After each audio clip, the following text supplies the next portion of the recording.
Super extraordinary అదిరిపోయిందిగా. ఇంకా చూపిలేదు అయితే ఇప్పుడు చూపించు.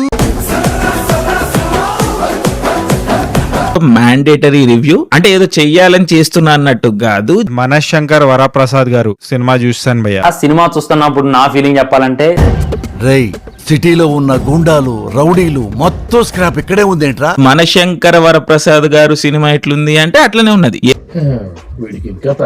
అంటే సినిమా ఎగ్జాక్ట్ అట్లనే ఉన్నది, అదే వీటిలలో పోతా ఉంటది. ఏం చేద్దామంటావు మరి? ఆ వెంకీ మామ ట్రాక్ వర్గాలు పెద్దగా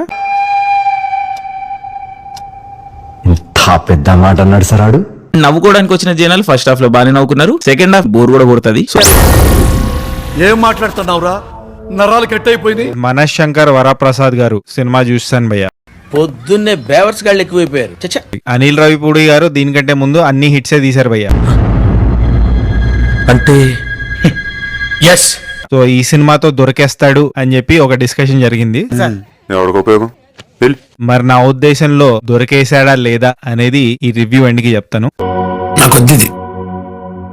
సో ఇళయరాజా గారు కేసు వేస్తారా లేదా, పర్మిషన్ తీసుకున్నారా అనే థాట్ లో ఉండేవయ్యా.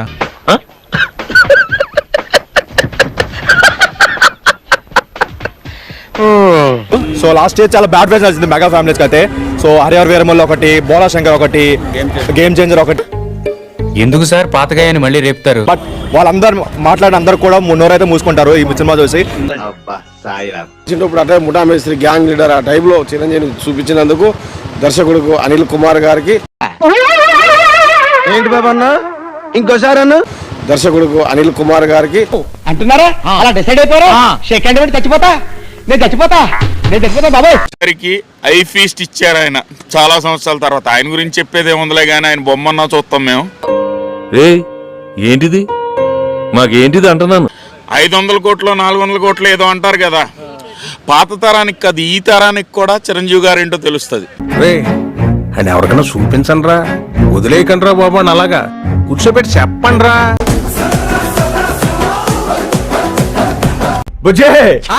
ప్రేక్షకుల ముఖ చిత్రాలేంటో ఆనందానికి ఆశ్చర్యానికి మధ్య ఎలిగిపోతుంది. నమ్మకం లేదు ఏమనుకో.